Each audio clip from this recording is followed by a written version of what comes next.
Yawning, I'll never know as we get down in the road below. Caught up in an overflow. Night ends are gone. Why are you to look at me? Set on fire. Halo, assalamualaikum warahmatullahi wabarakatuh. Kembali lagi ke channel aku, Dian Azra.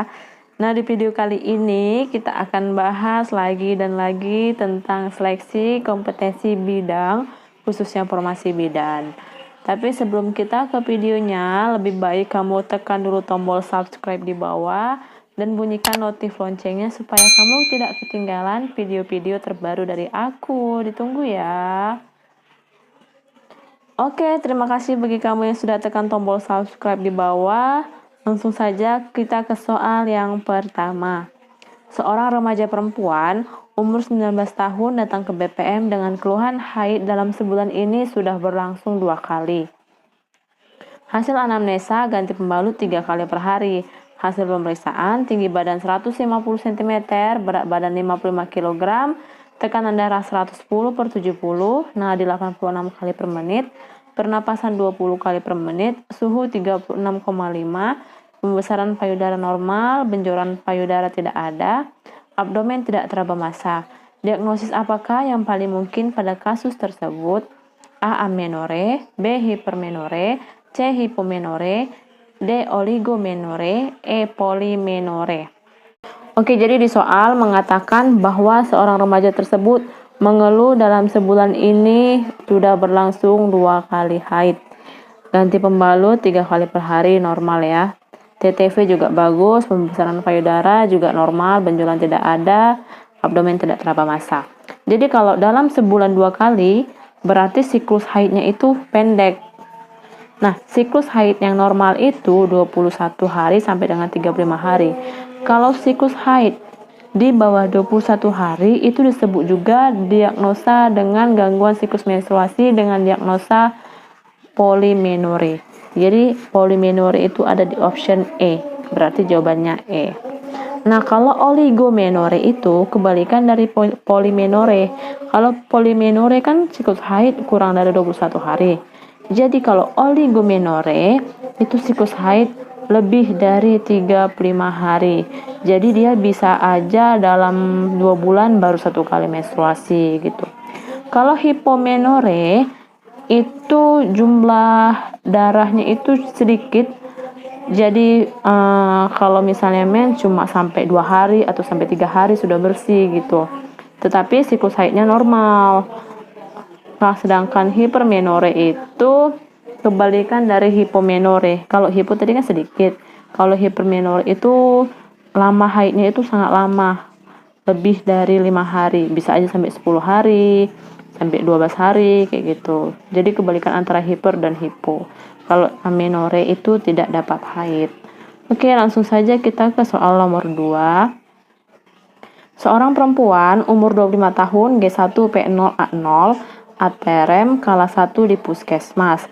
Hasil anamnesa 1 minggu yang lalu, periksa kehamilan tercatat lengkap di buku KIA.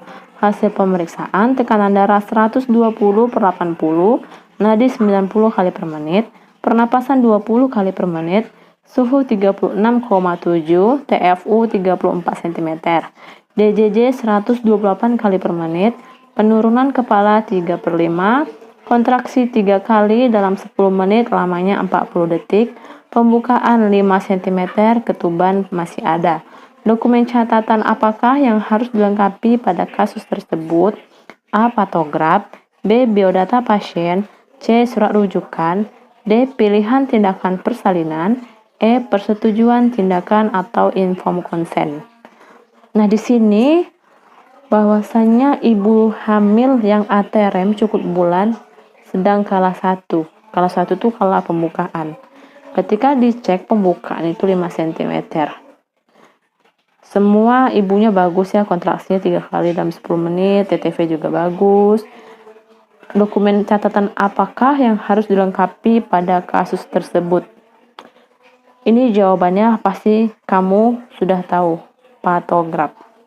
Jadi salah satu syarat kapan kita harus memakai patograf itu dimulai ketika pembukaan sudah 4 cm kita langsung masukkan catatan hasil pemeriksaan kita ke dalam patograf. Sedangkan di soal pembukaannya sudah 5 cm. Berarti kita harus sediakan patograf untuk menuangkan semua hasil-hasil pemeriksaan kita selama proses persalinan nanti. Oke, langsung saja kita ke soal nomor 3. Seorang perempuan umur 30 tahun, G2P1A0, hamil 38 minggu, datang ke BPM mengeluh mules tidak tertahankan. Hasil anamnesa sakit kepala dan penglihatan kabur.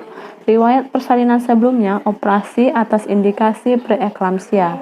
Hasil pemeriksaan tekanan darah 150/90, nadi 88 kali per menit, suhu 37,6, pernapasan 20 kali per menit, odema tungkai.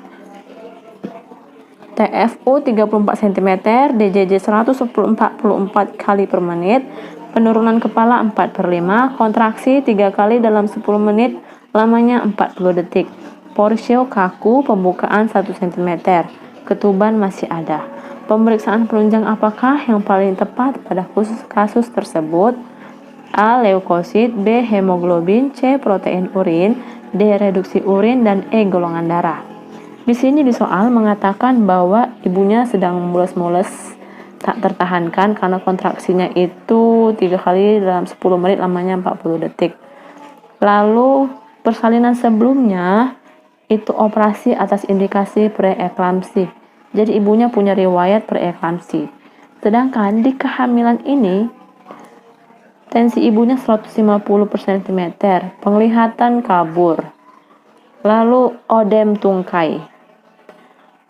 Ciri-ciri ini jadi trias untuk jadi kayak penunjang untuk menegakkan suatu kasus preeklamsi.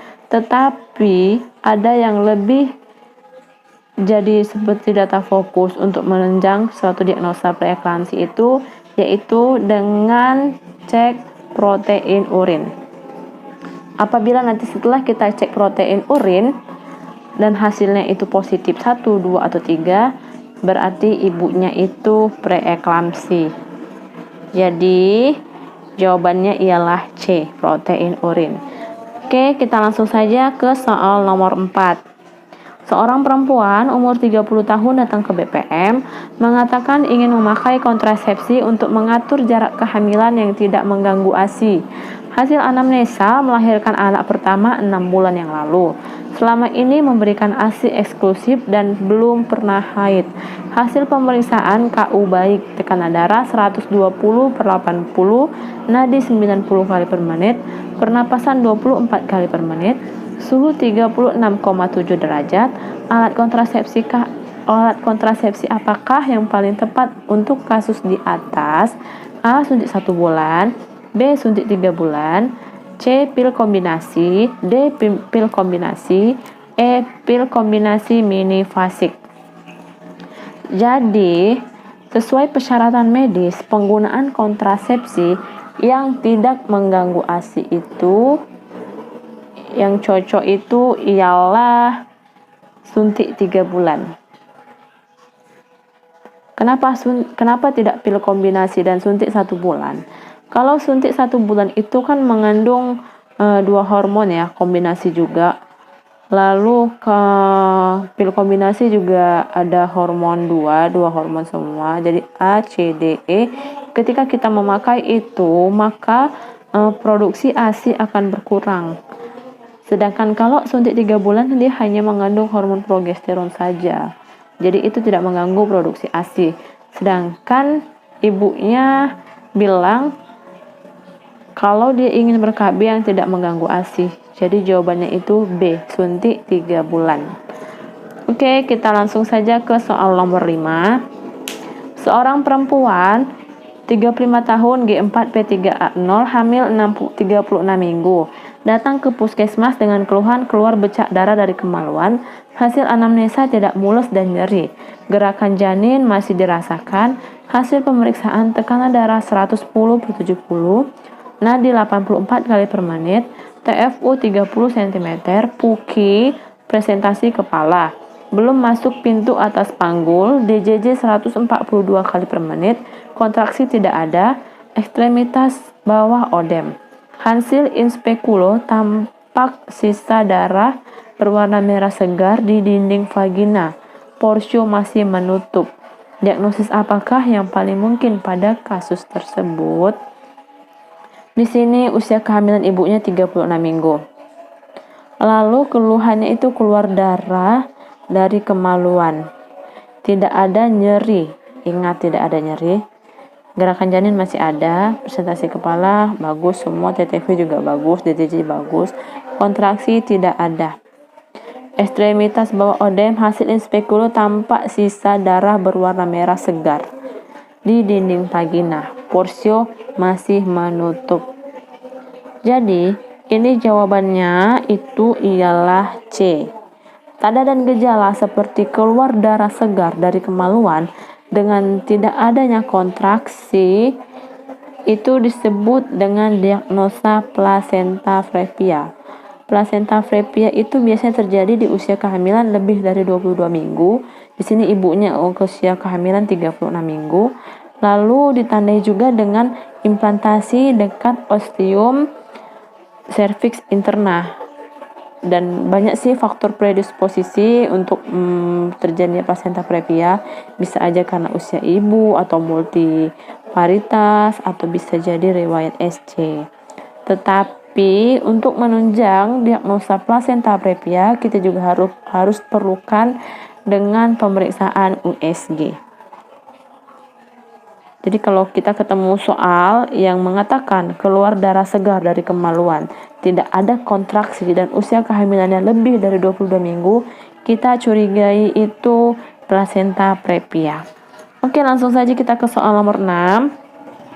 Seorang perempuan umur 25 tahun P2A0 melahirkan 2 bulan yang lalu. Datang ke BPM dengan keluhan keputihan. Hasil anamnesa gatal-gatal di sekitar area genitalia. Belum haid, menyusu eksklusif. Sudah senggama sejak nifas 40 hari. Hasil pemeriksaan tekanan darah 120/70, nadi 78 kali per menit, pernapasan 22 kali per menit, keputihan berwarna kuning kehijauan. Penyebab apakah yang paling mungkin pada kasus tersebut? A. Trichomoniasis, B. Candidiasis, C. Chlamydia, D. Gonore, E. Sipilis. Di sini mengatakan bahwa ibunya keputihan. Lalu keputihannya berwarna kekuning kehijau-hijauan dan gatal-gatal di sekitar area genitalia. TTV normal. Nah, ini kalau kita jumpai tanda dan gejala seperti ini, keputihan berwarna kekuning-kuningan, lalu gatal-gatal, itu diagnosanya ialah trichomoniasis A. Trichomoniasis itu adalah infeksi pada vagina yang disebabkan oleh parasit Trichomonas vaginalis. Biasanya itu ditandai dengan kayak gitu ya, ada keputihan kuning kehijau-hijauan dan biasanya itu berbusa, lalu vagina juga bisa bau dan gatal-gatal. Bahkan ada juga tanda gejala yang seperti adanya odem di vagina. Jadi jawabannya A, dan kita langsung saja ke soal nomor 7. Seorang bayi perempuan baru saja dilahirkan spontan dengan riwayat usia gestasi 40 minggu.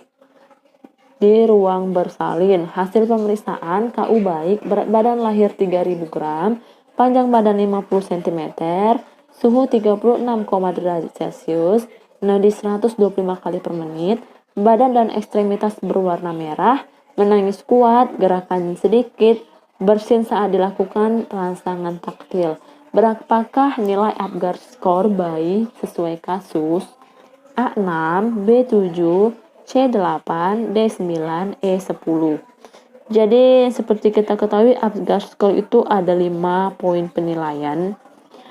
Di sini dikatakan di soal bahwasanya nadi 125 kali per menit, karena di Apgar skor kita kan menilai pulse, yaitu detak jantung. Kalau bernilai di atas 100 nilainya itu 2. Kalau di bawah 100 nilainya 1. Berarti untuk poin nadi diberi nilai 2. Lalu badan dan ekstremitas berwarna merah. Nah, kalau seandainya berwarna merah, itu jawabannya 2. Kalau badan dan ekstremitas berwarna merah.